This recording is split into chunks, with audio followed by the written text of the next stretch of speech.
Perguntando mais cadê, mas cadê? Rapidamente eles se deram conta que a igreja tinha, desaparecido.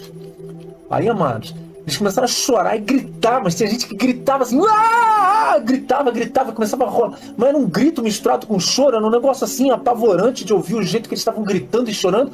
Só que começou a chegar gente, mas numa desproporção tão absurda. A paz, irmãos, a paz do Senhor Jesus, para todos que me ouvem. Aqui quem fala é o irmão Rafael. Sejam todos muito bem-vindos no nosso canal de evangelismo pelo YouTube.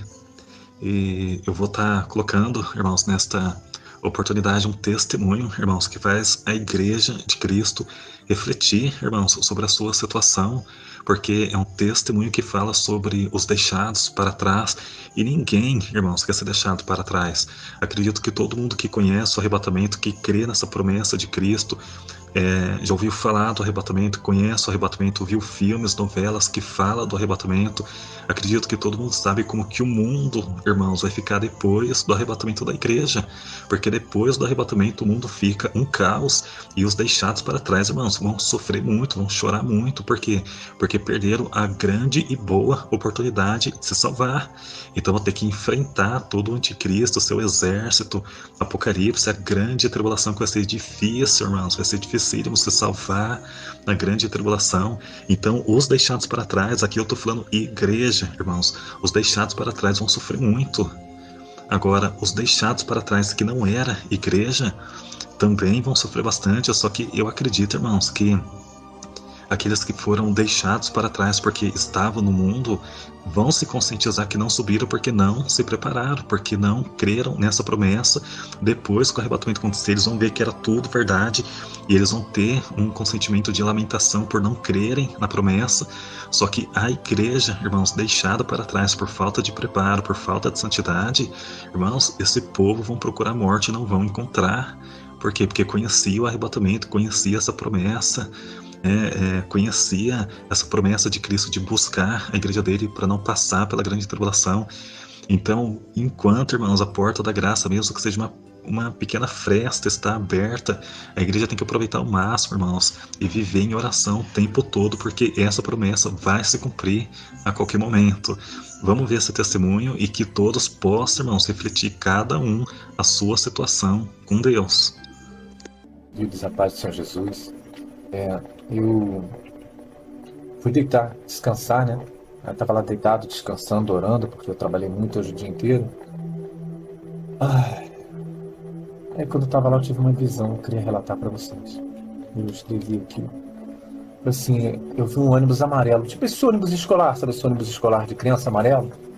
Aí, só que a metade da porta do ônibus estava aberta, a metade estava fechada, mas estava fechada em cima. Entende? Como se a porta do ônibus fechasse de cima para baixo, e não na lateral, igual a porta fechava assim, ó. Eu tava assim, ó, metade aberta, metade fechada. Aí, eu olhei aquilo, né, aquela coisa curiosa, as pessoas lá dentro do ônibus, mas a metade fechada, a metade aberta, assim, nesse sentido, né? Aí eu vi uma voz dizer assim: os que entrarem em minha presença terão que vir em humildade e de coração quebrantado. Ainda um pouco sacudirei as nações e a minha colheita se completará. Mas acontece, gente, que eu vim entrar no ônibus assim, um ou outro, entrava um, daqui a pouco ia lá, entrava outro dentro do ônibus. Aí, quando eu estava vendo aquela multidão de gente, no meio da multidão se levantou um homem e disse assim: ainda há esperança para Israel. E começou a pregar salvação, mesmo que custasse a vida. E muita gente creu, daquelas pessoas que estavam lá, muita gente creu, mas mesmo assim ainda ouviu uma voz dizer assim: olha, trair-se-ão uns aos outros. Aí continuou a visão dos desesperados, eles faziam tumulto, o homem de Deus que se levantou para pregar lá, as pessoas faziam força para pegar nos dedos dele, eles queriam pegar nos dedos dele, eles tremiam assim de desesperado, querendo pegar nos dedos do servo de Deus. Estou assim meio atordoado, sabe? Aí de repente o motorista do ônibus pegou, olhou assim para trás para Jesus, porque Jesus estava dentro do ônibus. Eles assentiram com a cabeça, um fez assim pro outro assim, ó. sentiram, quando ele sentiu com a cabeça, o motorista que estava no ônibus pegou a marcha do ônibus, engatou. Eu achei que ele ia dar uma marcha rezinha assim, tipo para sair suavemente com o ônibus para frente. Só que o ônibus fez assim, o ônibus fez igual uma minhoca. Ele como que subiu em fatia para o céu e desapareceu do chão completamente. Aí, daí começou a chegar multidões e mais multidões. O ônibus estava, começou a chegar aquela multidão de gente, mais multidões. Aí um dizia para outro assim: não era aqui que o ônibus estava? Outro dizia: sim, o ônibus estava aqui. Não, era para estar aqui. O ônibus estava aqui. Aí chegava outro: mas cadê o ônibus? Não, era para estar aqui. Mas cadê? Aí todo mundo perguntando: mas cadê? Mas cadê? Rapidamente eles se deram conta que a igreja tinha desaparecido. Aí, amados, eles começaram a chorar e gritar, mas tinha gente que gritava assim, gritava, começava a rolar. Mas era um grito misturado com choro, era um negócio assim apavorante de ouvir o jeito que eles estavam gritando e chorando. Só que começou a chegar gente, mas numa desproporção tão absurda. Tipo assim, como se o ônibus tivesse 50 pessoas, mas começou a chegar a 5.000 pessoas. Era uma desproporção assim absurda a quantidade de gente que chegou, que se deu conta que perdeu o arrebatamento. Aí eu fiquei muito assustado com a desproporção. Aí eu falei assim: Senhor, por favor, eu estou muito desconcertado por causa da desproporção. Me dá uma palavra que mostre que eu estou errado, ou confirme a visão. Porque eu falei assim: gente, a desproporção está muito grande. Aí, quando eu pedi uma palavra ao Senhor para falar sobre a desproporção, o Senhor me deu Lucas 17. E aconteceu que, indo eles a Jerusalém, passou pelo meio de Samaria e da Galileia. E entrando numa certa aldeia, saíram ao encontro 10 homens leprosos, os quais pararam de longe e levantaram a voz dizendo: Jesus, mestre, tem misericórdia de nós. Ele, vendo-os, disse: ide, e mostrai-vos aos sacerdotes. Aconteceu que indo eles ficaram limpos.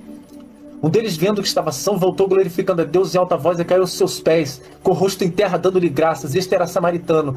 Respondendo Jesus, disse: não foram 10 os limpos? Onde estão os 9? E não houve quem voltasse para dar glória a Deus, senão esse estrangeiro? E disse: levanta-te e vai, a tua fé te salvou. Lucas 17, 11 e 19, confirmando o problema da desproporção. De 10 que foram curados, só um voltou para glorificar em grande humildade, que aos pés de Jesus se prostrou. Amados, a desproporção foi essa. Só que eu estou assim um pouco desconcertado com a visão, desconcertado com a desproporção. O Senhor nos abençoe, que a gente possa estar vigiando, a gente faça parte desses que vão subir.